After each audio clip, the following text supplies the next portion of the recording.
Welcome to Inquisition Update. My name's Tom Press, and I'll be your host for the next hour. You're listening to FirstAmendmentRadio.com. Thanks for tuning in, everybody. And please pardon me, I'm suffering from some laryngitis. Been overusing my voice quite a bit lately. And I'll do the best I can this morning, especially with such an important work, such an important book. Romanism and the Reformation by Henry Grattan Guinness. An extraordinary book, and yesterday we concluded on page 173 the account of a man, William Lithgow, a Scotsman, who was tortured in the Inquisition of the Roman Catholic Church and somehow escaped to tell the story of how he was treated, how he was tortured in the Inquisition. And I won't repeat it all. It's too terrible. People will accuse me of fear-mongering, certainly. But nonetheless, the accusation belongs to Henry Grattan Guinness, who wrote this book and recorded this account. And as is my usual custom, I will back up for continuity purposes, just read the tail end of this so as to make sure that the recording at First Amendment Radio has continuity from one broadcast to the next. I'll continue about in the middle of page 173 if you're following along. Romanism and the Reformation, we're on the website entitled archive.org. And we're reading this book, and I hope by now that you've all found the link, the specific link that I've been mentioning, and you are reading right along with me. Now, the first full paragraph on page 173 of the book, the author writes, "And notwithstanding of my shivering lips," he's quoting this William Lithgow, who escaped, the Scotsman who escaped the Inquisition, to tell of the horrid tale. It says, "And notwithstanding my shivering lips in this fiery passion, my vehement groaning, and blood springing from my arms, my broken sinews, yea, and my depending weight on flesh-cutting cords, yet they struck me on the face with cudgels to abate and to cease the thundering noise of my wrestling voice. At last, being released from these pinnacles of pain, I was handfast set on the floor with this their ceaseless imploration, quote, confess, confess, confess in time, or thine inevitable torments ensue, unquote. Where, finding nothing for me but still innocent. Oh, I am innocent. Oh, Jesus, the Lamb of God, have mercy on me and strengthen me with patience to undergo this barbarous murder, unquote. Now, H. Grattan Guinness takes over. He says, enough. Here let the curtain drop. I should sicken you were I to pursue the subject further. It's too horrible, too damnable. Here in this paper, says H. Grattan Guinness, remember he's speaking before an audience, this is a lecture. He says, here in this paper, I have some of the ashes of the martyrs, some of their burned bones. I have bits of rusted iron and melted lead, which I took myself with these hands from the Quemadero in Madrid, Spain, the place where they burned the martyrs, not far from the Inquisition. It was in the year 1870 that I visited it, just before the great ecumenical council was held at Rome, by which the Pope was proclaimed infallible. I was in Spain that spring and visited the newly opened Quemadero. Must have been a museum. I don't know what he's talking about here, but he calls it the Quemadero. I saw the ashes of the martyrs. I carried away with me some relics from that spot, which are now lying on this table. Hear me, though in truth I scarcely know how to speak upon this subject. I am almost dumb with horror when I think of it. I have visited the places in Spain, in France, in Italy, most deeply stained and dyed with martyred blood. I have visited the valleys of Piedmont. Now, I want to interject here at this point. He's referring to the Waldenses. They lived in the Alps, in the district known as Piedmont.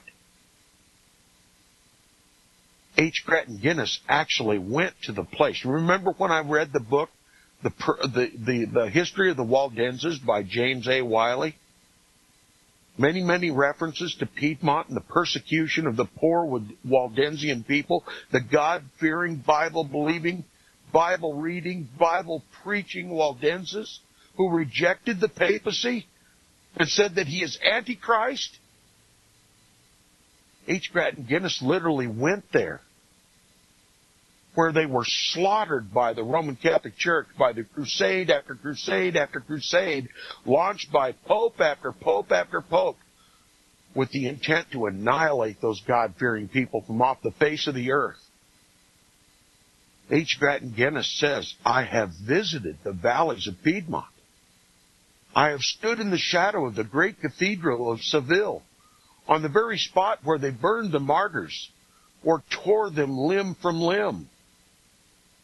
I have stood breast deep in the ashes of the martyrs of Madrid, Spain. I've read the story of Rome's deeds. I've waded through the many volumes of history and of martyrology. I have visited, either in travel or in thought, scenes too numerous for me to name, where the saints of God have been slaughtered by papal Rome, that great butcher of bodies and of souls. I cannot tell you what I've seen, what I've read, what I have thought. I cannot tell you what I feel. Oh, it's a bloody tale. I have stood in the valley of Lucerna, where dwelt the faithful Waldenses, those ancient prophets, those ancient Protestants who held to the pure gospel all throughout the dark ages. That lovely valley with its pine-clad slopes, which Rome converted into a slaughterhouse. Oh, horrible massacres of gentle, unoffending, noble-minded men. Oh, horrible massacres of tender women and helpless children. Yes, ye hated them. Ye hunted them. Ye trapped them. Ye tortured them. Ye stabbed them. You stuck them on spits. Yes, indeed, they impaled the bodies of the Waldenses on sharpened sticks and set them in the ground. Ye stuck them on spits. Ye impaled them. Ye hung them. Ye roasted them. Ye flayed them. You cut them in pieces. Ye violated them. You violated the women. You violated the children. You forced flints into them and stakes and stuffed them with gunpowder and blew them up and tore them asunder limb from limb and tossed them over precipices and dashed them against the rocks. You have cut them up alive. Ye dismembered them. Ye racked, mutilated, burned, tortured, mangled, massacred holy men, sainted women, mothers, daughters, tender children, harmless babes, hundreds, thousands, thousands upon thousands. Ye sacrificed them in heaps, in hecatombs, turning all Spain, Italy, France, Europe, Christian Europe, into a slaughterhouse, a charnel house, an Akeldama. Oh, horrible, too horrible to think of. The sight dims, the heart sickens, the soul is stunned in the presence of the awful spectacle. Oh, harlot, gilded harlot, with brazen brow and brazen heart, red are thy garments, red thine hands. Thy name is written in this book. God has written it. The world has read it. Thou art a murderess, O Rome. Thou art the murderous Babylon, Babylon the Great. Drunken, foully drunken, yea, drunken with the sacred blood which thou hast shed in streams and torrents, the blood of the saints and the blood of the martyrs of Jesus. Listen carefully. Now he says this. Were there nothing else by which to recognize thee, O persecuting Church of Rome? This dreadful mark would identify thee.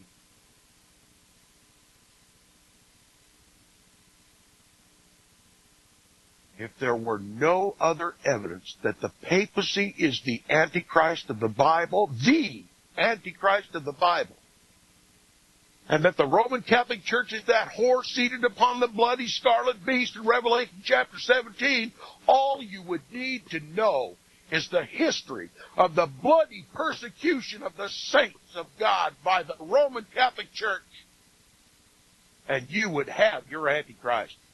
That alone would convince you. If you could see all the blood throughout history that had been shed by the Roman Catholic Church, the blood of the martyrs of Jesus, then you would know beyond any shadow of doubt who the Antichrist is. That alone would convince you. That's what H. Crack Guinness is trying to tell you. Let me read again what he said. Were there naught else but by which to recognize thee, O persecuting Church of Rome, this dreadful work, the shedding of the blood of the saints and the martyrs of Jesus, would positively identify thee. That's what he's telling us. Were there naught else by which to recognize thee, O persecuting Rome, a Church of Rome, this dreadful mark would identify thee. That's all it would take to convince someone who never heard of Rome before, who knew nothing about the papacy, who knew nothing about Roman Catholic Church history, or church history at all. Someone who just simply appeared from nowhere. If you were to show them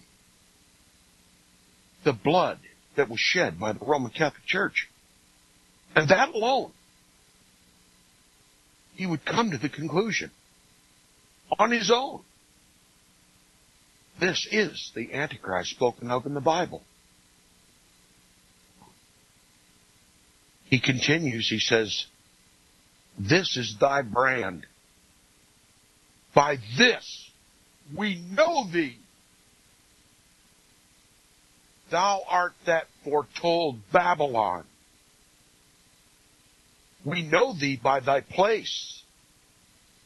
We know thee by thy proud assumptions, by the throne on which thou sittest, by those 7 hills, by the beast thou ridest, by the garment thou wearest, by the cup thou bearest, by the name blazoned on thy forehead, by thy kingly paramours, by thy shameless looks, by thy polluted deeds.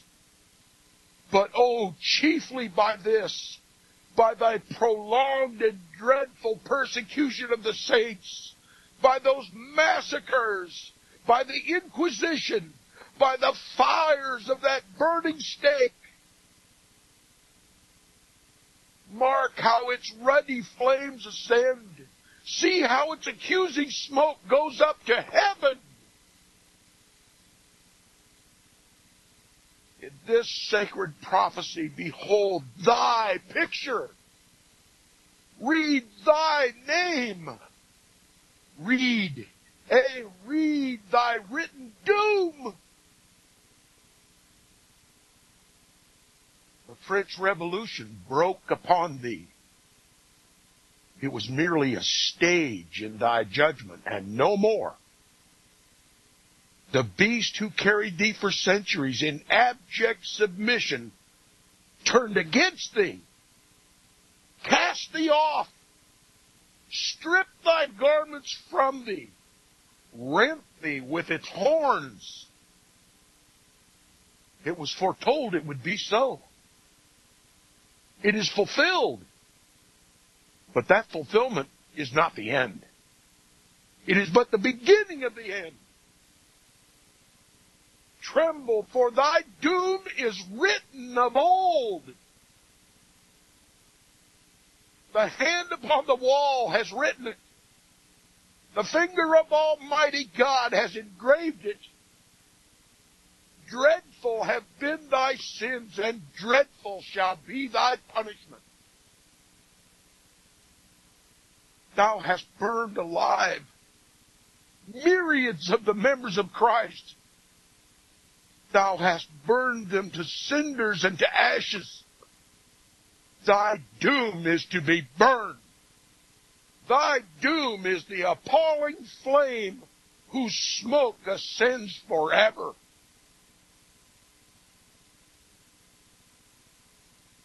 I have done. Prophecy has spoken. History has fulfilled its utterance. Rome pagan ran its course. Rome papal took its place. Babylon the Great has risen, has reigned, has fallen. Her end is nigh. Come out of her, my people. Come out of her before the final judgment act in the great drama of the apostasy. Come out of her, saith the Lord, that ye be not partakers of her sins, and that ye receive not of her plagues. For as a millstone cast by a mighty angel into the sounding deep, she shall with violence be thrown down, and shall be found no more at all forever.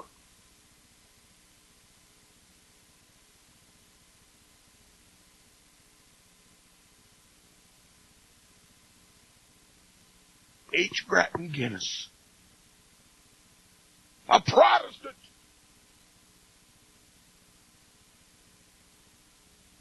a man who knew God, who knew Christ,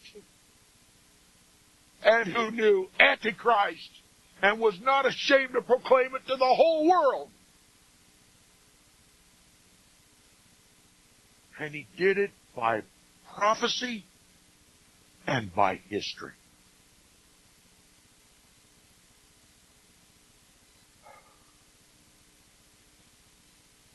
And he did it. For me.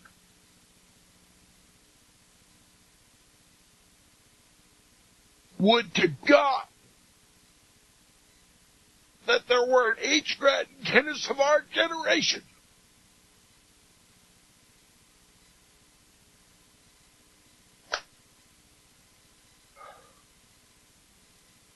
But we're stuck with the seminarians. Those who have been inseminated by the papacy. Futurists, all of them.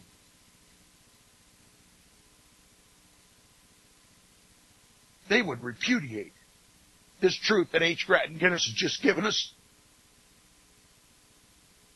Oh, H. Grattan Guinness is just a hater. An anti-Roman Catholic bigot. We need peace and unity in this world. We need to put away our differences with the Roman Catholic Church. We need to quit talking about the martyrs. We need to quit talking about the Protestants. We need to quit talking about this idea that the Pope is the Antichrist of the Bible. If we're ever going to have peace in this world, we have to come together.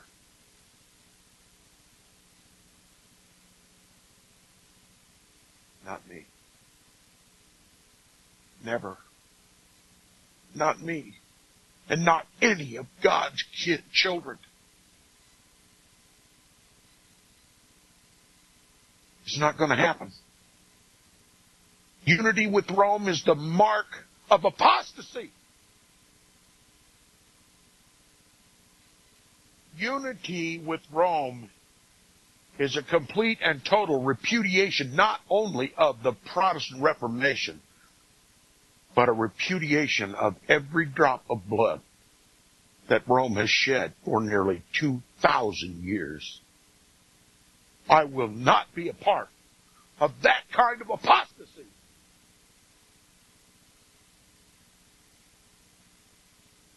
Unity with Rome is the repudiation of Jesus Christ himself.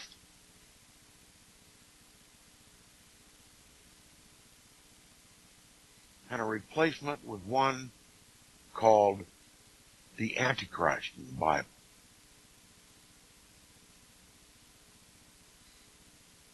Now, having concluded with my own comments at the end of Lecture 4 in this most magnificent Protestant work, I will continue now to Chapter 5, or Lecture 5 in this book. I wish this program today were 3 hours long and that my voice was strong enough to continue so that I could read this lecture in its totality in one sitting. But I can't. My voice wouldn't take it, and neither would my heart. We will begin with Lecture 5, entitled Interpretation and Use of These Prophecies in the Pre-Reformation Times. When we get back from the break, take notes. This is important information. We'll be back right after the message.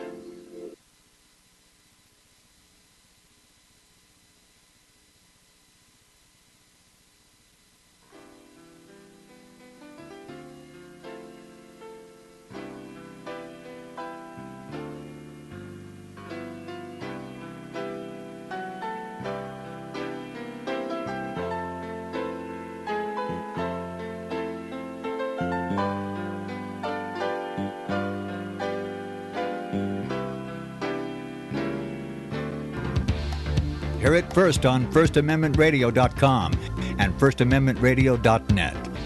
I know you all want answers, and believe me, so do I, and I'll do my best to get them. Have you seen the Left Behind movies? Have you read the Left Behind fictional book series?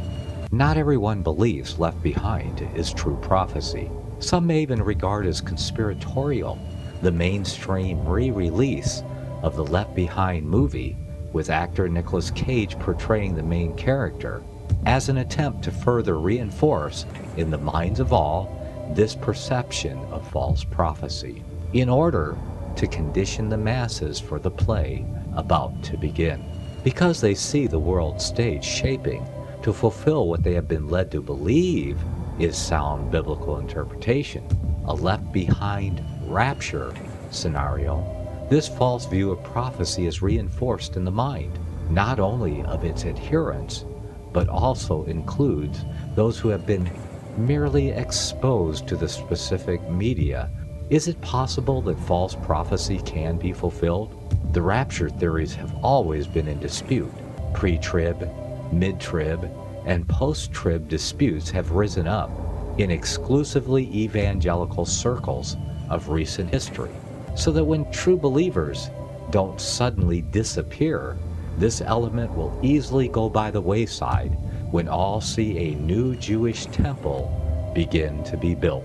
Will this be part of the great delusion that will come upon the whole earth? It seems that this great prophetic delusion has already overcome practically the entire American evangelical and Christian world. Get the book, The Rapture Will Be Canceled. To learn more, visit crosstheborder.org. That's CROSS, crosstheborder.org.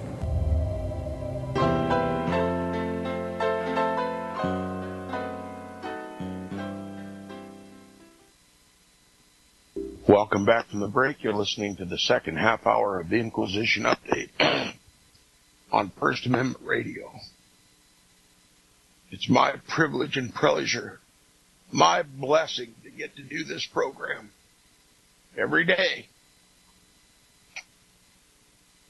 And if you've learned something from this book, if you've learned something from my commentary, if you wish to support this work and see it continue on First Amendment Radio, please support First Amendment Radio, who sponsors the program all by itself. It's First Amendment Radio that pays for everything I do. You should be handsomely compensated. Pray for Brother Nicholas and First Amendment Radio. Pray for me. First and foremost, prayer. The prayers of a righteous man availeth much, much more than silver and gold. But we do have bills to pay. Support First Amendment Radio if you wish Inquisition Update to continue. And if you wish to email me and contact me with questions or comments, you may do so via email at tom@seawaves.us, tom@seawaves.us. No more wasting time. This is the most powerful lecture in this entire book. My prayer to God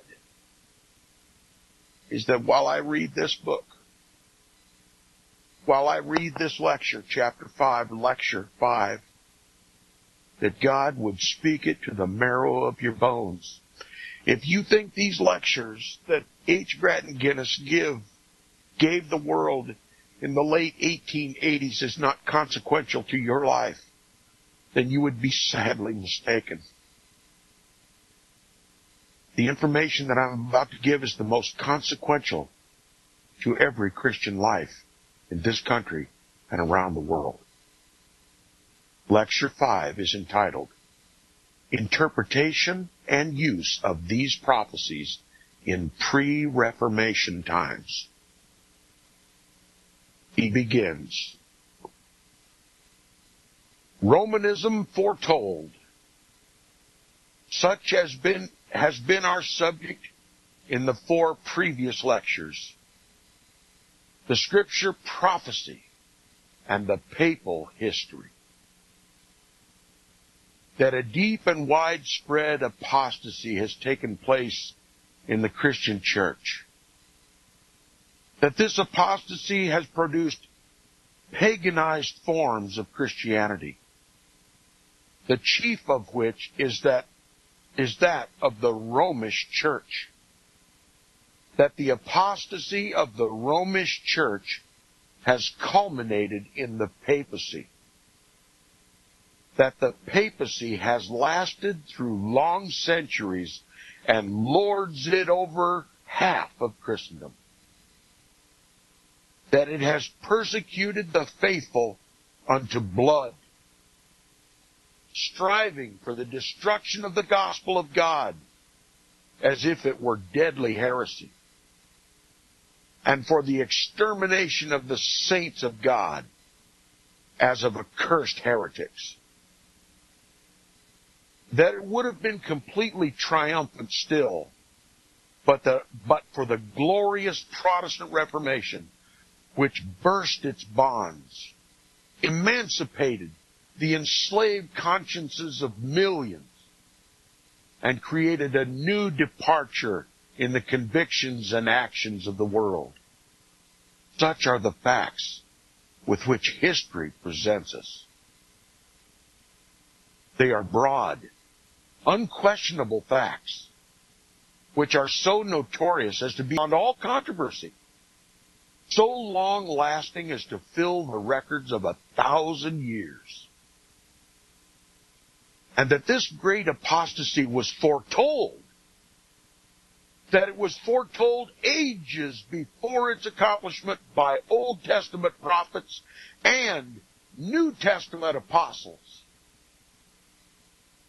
That Daniel, dwelling in Babylon, foretold it, and John, the exile in Patmos, and Paul, the apostle to the Gentiles, that these men, surrounded as they were by ancient heathenism, and knowing nothing by the evidence of their senses or by observation of the complete corruption of Christianity, which has since darkened the world as a long and awful eclipse of the Sun of Righteousness, that these men, prophets and apostles, living in antecedent times, should have predicted the extraordinary events which have come to pass, and should have painted them in vivid colors on the venerable pages of the writings that they have left us, and that those predictions have for 18 centuries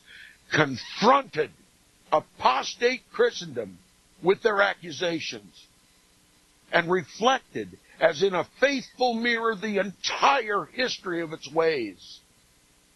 This is the profound prophetic truth we have endeavored to elucidate.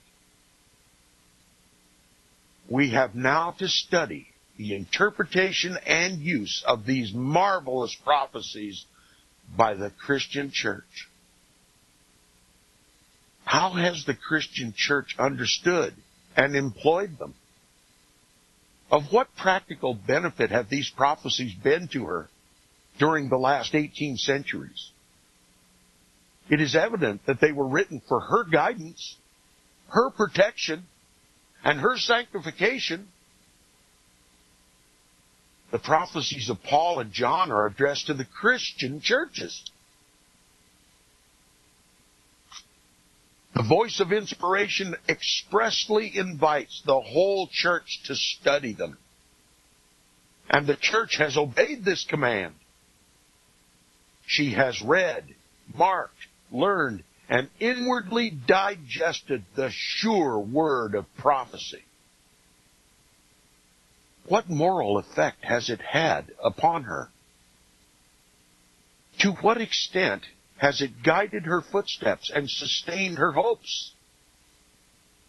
If these prophecies have proved to be a mighty power in her history, if they have preserved the faith of the church in times of general apostasy, if they have given birth to great Reformation movements, if they have inspired confessors and supported martyrs at the stake, if they have broken the chains of priestcraft, superstition, and tyranny, and produced at last a return on the part of many millions of men to a pure primitive Christianity, They have answered their purpose and justified their position in the sacred scriptures of truth. Nor may we lightly esteem that interpretation which has produced such results. Had the prophecies been misinterpreted, applied otherwise than according to the mind of the Spirit, capital S, we cannot believe that they would have been thus productive of blessed consequences. The fact that, understood and applied as they were by the Reformers, they have produced spiritual and eternal good to myriads of mankind as a proof that they were rightly applied. For, quote, by their fruits ye shall know them, unquote, is true, not only of teachers, but of their teachings. Protestantism, with all its untold blessings, is the fruit of the historic system of interpretation. Let me stop now and make my own comments. I'm going to read the last sentence again, and I want you to think carefully what H. Grattan Guinness has just told you. Again, he said, Protestantism, with all its untold blessings, is the fruit of the historic system of interpretation. The historic system of interpretation. H. Grattan Guinness says Protestantism is historicism. He has just fired the first shot across the bow of the futurist system of interpretation of Bible prophecy. He has just told you that if you are not an historicist, if you do not interpret these prophecies of Daniel the prophet, Paul the apostle and prophet, and John the apostle and revelator of the book of Revelations, if you do not interpret it as it was meant, if you do not interpret it from the historicist system of interpretation, you can't be Protestant. You can call yourself a Protestant, but you can't be a Protestant. Because to be a Protestant is to be historicist in your interpretation of the prophecies of the Bible. Let me read it again so all of the listeners can hear it one more time and make sure that I have not added to or taken away anything from what this author has just said. Here's what he says one more time. Protestantism, with all its untold blessings, is the fruit of the historic system of interpretation. Now he continues, on the other hand, all that leads us to expect that the sufferers under anti-Christian tyranny would correctly interpret the prophetic word written for their guidance and support prompts also the expectation that their persecutors would as surely wrongly interpret it. As apostate Jews wrongly interpreted the prophecies of the Old Testament, so should we expect apostate Christians wrongly to interpret those of the New. Let me read it again. The apostate Jews wrongly interpreted the prophecies of the Old Testament. So we should expect apostate Christians wrongly to interpret those of the New.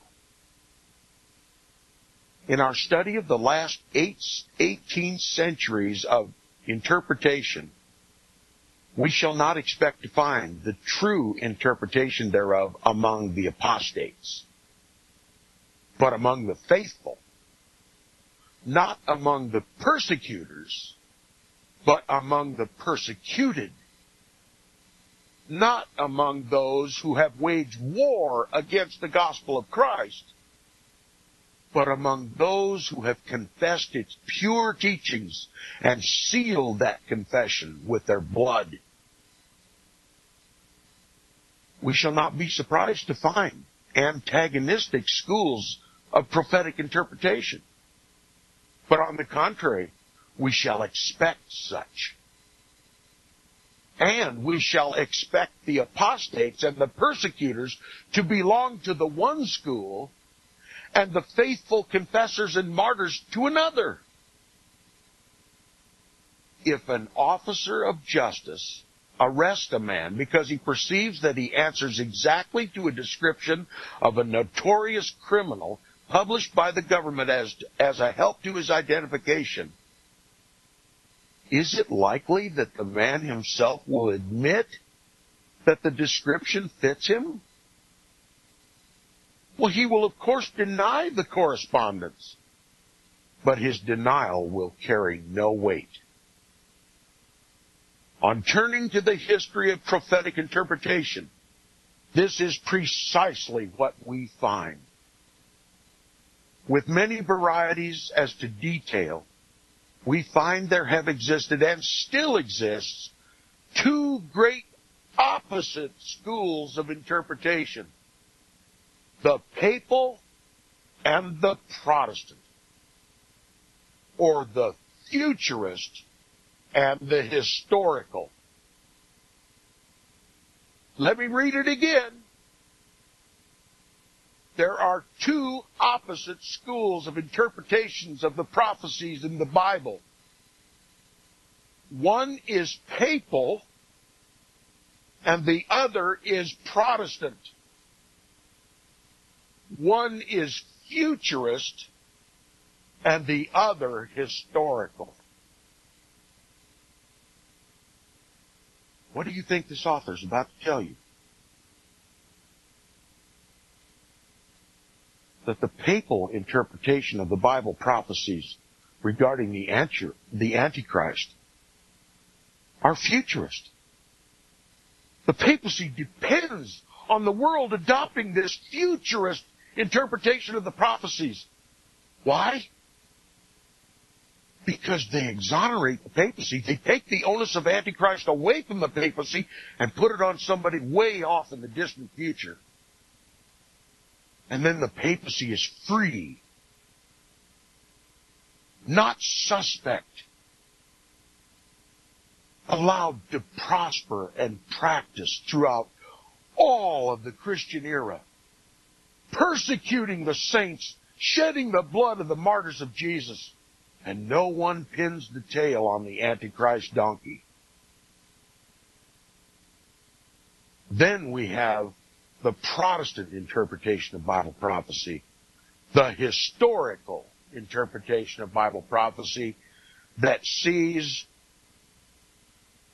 the papacy throughout the entire Christian era being the answer, the interpretation, the fulfillment of all the Bible prophecies regarding Antichrist. The papacy and the papacy alone is the biblical, historical, and prophetic Antichrist. To believe otherwise is to deny the historical interpretation of the prophecies and to deny the Protestant Reformation altogether. And to waste the blood of 18 centuries of martyrs.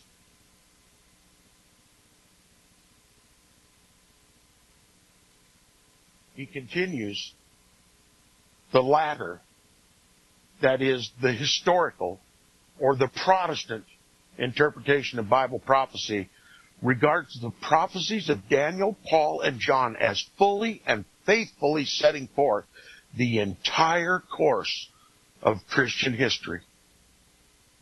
The former, that is the papal and the futurist interpretation of Bible prophecy, that is the former, dealing chiefly with a future fragment of time at its close. Historicism sees in prophecy the revelation of the entire Christian history. The entire Christian history.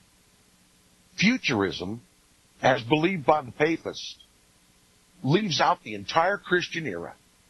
Prophecy doesn't touch it. But those prophecies apply only to a frantic fulfillment of a small fragment of time just before Christ comes, leaving out the entire history of the Christian church. You see how important it is for the papacy to believe in futurism? Do you see how important it is for the success of the reign of Antichrist in the world so that it may continue and prosper and practice? You see how important it is that for the papacy that the Protestants adopt a futurist interpretation, a papal interpretation of the prophecies? You see, if we all return to historicism, the papacy is, well, the tail is pinned on the papal posterior.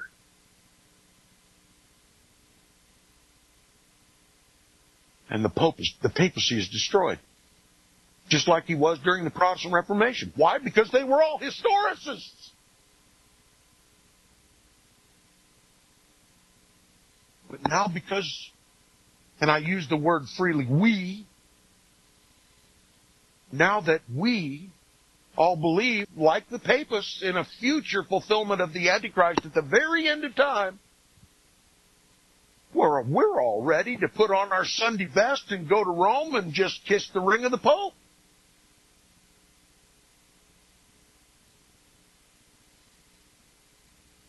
The ecumenical movement, that's what it is. Putting on your Sunday best, going to Rome, bending on your knee in front of a sinful, wicked man, and kissing his ring and his feet and his belly. You see what danger there is in falsely interpreting the prophecies of Daniel and Paul and John?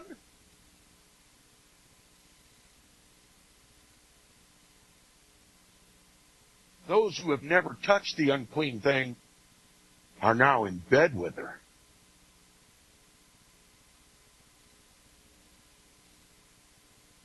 He says the former, or the futurist system of interpreting the prophecies, is now held, strangely to say, by many Protestants. But it was first invented by Jesuit Ribera at the end of the 16th century. Why? To relieve the papacy from the terrible stigma cast upon it by the Protestant interpretation. Now, do I need to remind my listeners when this book was written? This book was written in the late 1880s. And even then, he confirms that Protestants even then were beginning to yield to this futurist abomination. And beginning, obviously, as a result, to sympathize with the papacy. I'm sorry, Mr. Pope, you've been wrongly accused. The Protestant reformers were wrong. The prophecies are future. Therefore, they can't apply to you. You have been wrongly accused by we disobedient Protestants.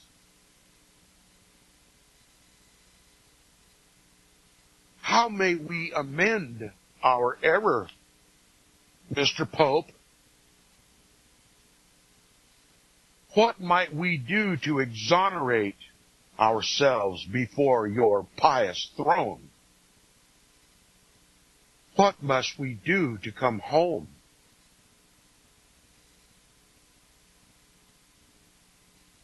That's the ecumenical movement. It began when Protestants began to believe in futurism way back in the late 1800s. A diabolical scheme created by Satan through his Jesuits and through his popes to deceive the whole world, most principally of which is the world of Jesus Christ, his believers.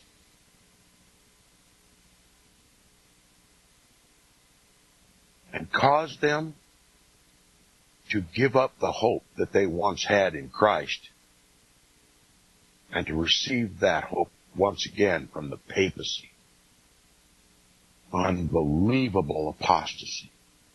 Words cannot describe the horror that I have just painted for you. What H. Grattan Guinness has just painted for you. He says the former or futurist system of interpreting the prophecies is now held, strange to say, by many Protestants. But it was first invented by the Jesuit Ribera at the end of the 16th century to relieve the papacy from the terrible stigma cast upon it by the Protestant interpretation. This interpretation was so evidently the true and intended one that the adherents of the papacy felt its edge must at any cost be blunted. If the papacy were the predicted Antichrist, as the Protestants asserted, there was an end of the question, and separation from it became an imperative duty.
Gold and silver is tremendously undervalued. Global demand vastly exceeds mine supply by more than 60% annually. There is little in the financial world more certain than a coming explosion in the prices of gold and silver. The U.S. dollar continues to lose value and respect as the world's reserve currency. Our nation faces challenges on many fronts, and a day doesn't pass without another economist bringing forth warnings of impending economic calamity. There has never been a better time than right now to acquire physical gold and silver. Discount Gold and Silver Trading was founded on the principles of truth and honesty.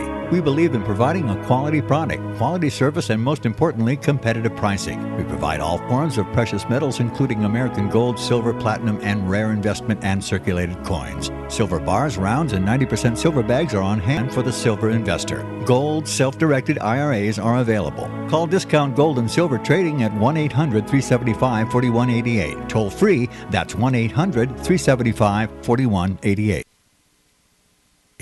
You're listening to FirstAmendmentRadio.com worldwide. Freedom is never free. We need your support today at FirstAmendmentRadio.com. 100 days, 100 subscribers at $7 will bring FirstAmendmentRadio.com to the minimum level necessary to sustain it through 2015. Go to support.FirstAmendmentRadio.com. $7 a month. Really, you can afford that for our Protestant First Amendment rights and the gospel of the kingdom message. Where your heart is, there will your treasure be also. Go to support.FirstAmendmentRadio.com.